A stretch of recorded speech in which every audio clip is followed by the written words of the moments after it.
Namaste. Hello everyone.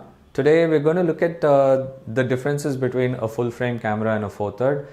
To take it further, between a DSLR and a mirrorless camera. Why do either of them exist? We'll actually try to understand how a mirrorless camera works. Also, we'll try to understand the concept of crop multiple today. For reference, I'm actually going to be using a 5D Mark III with a 50mm lens and a Panasonic G7, which is a mirrorless micro 4/3 camera with an equivalent 50mm lens. So when I say equivalent, that's where the crop multiple comes into play. Here are two cameras. One is a 5D Mark III with a 50mm lens. This is a Panasonic G7 with a 50mm equivalent lens. So when I say 50mm equivalent, it's actually 25mm, but since it's a micro 4/3, it's a crop multiple of 2. So 25mm focal length is going to be 50mm on this. Just by looking at it, you'll immediately know that, though both of them are the same setup, in the sense if you just pick up the camera and start taking pictures, they're the same focal length. Both of them have viewfinders, both of them have dials on either side. Both of them are very similar, they have a viewfinder, they have a screen to look at. A 5D Mark III with a 50mm L lens is really heavy. Mirrorless micro 4/3 with a 50mm lens is way lighter than the Mark III. What I wanted to look at over here is the size of the lenses. This is like massive, right? This is really tiny. It does take a little bit of drizzle, but not heavy rainfall. This will also take a little bit of drizzle. If you are expecting some rainfall, I would suggest both of them are not safe. You wouldn't know which part in it would give up. So I would suggest that you take care of them equally well. There is one small tiny symbol. If you actually move your finger over here, you can actually see one, the symbol of phi. So what that symbol actually signifies is that this is the plane in which the sensor is. So when you actually attach the lens, the distance from where the lens connects to the camera to the sensor, that's called the flange distance.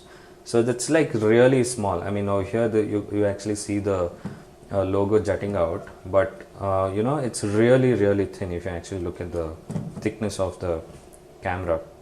This is a DSLR, meaning so whatever image that you're seeing through the viewfinder is what the lens is actually seeing. But in a mirrorless camera, you don't have a mirror. So what the sensor is seeing is what you're seeing through the viewfinder. So in a mirrorless, what they decided is anyway the sensor is digital, might as well just project the information that's coming to the sensor to this either of the viewfinders, right? I'm going to keep the mic really close to the camera so you know how much noise the mechanical shutter actually makes. That's the sound of a DSLR. This is on an electronic shutter. The advantages of an electronic shutter is it's really silent. You can actually choose ridiculous shutter speeds like 1/10,000 and 1/30,000 and things like that. And that's the sound a mirrorless camera makes. Absolutely silent. It's amazing.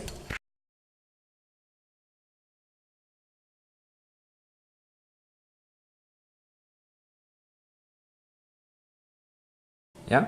So basically the light enters, hits off a mirror and then gets reflected again by 90 degrees by a glass prism and then finally it reaches the eye. When you take a picture, the mirror needs to lock up. So basically it either goes down or here and allows the sensor over here to capture the image. Now what people have done with the mirrorless camera is there is a lens, right? But there is a sensor. So basically the light which is entering the lens gets projected onto this sensor, and what you're seeing here in the viewfinder is basically what the sensor is seeing. It's a digital connection here. So if you actually look at the difference between the distance from the sensor, right, this distance is drastically reduced if you look at a flange distance. So this is what the flange distance is, this is the flange distance. So now I hope you kind of understood the technical aspects that actually differentiate a DSLR from a micro four third camera or a mirrorless camera from a DSLR. What really makes a mirrorless camera so awesome, because it doesn't have a mirror and the prism accommodates for smaller lenses and a smaller body. So this helps making the camera lighter. So what are the major advantages of using a four third camera? One being it's really small, light and tiny. Second, it's cheap. Third, it doesn't make any noise when you press the shutter.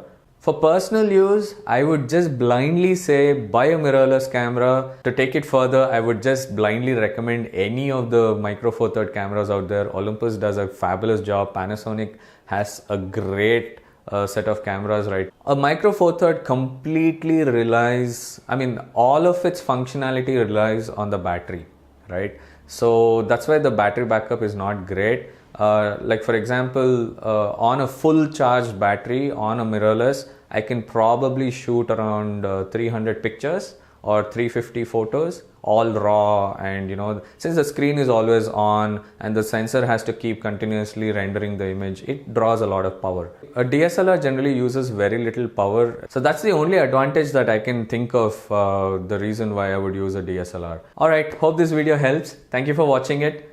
See you soon again.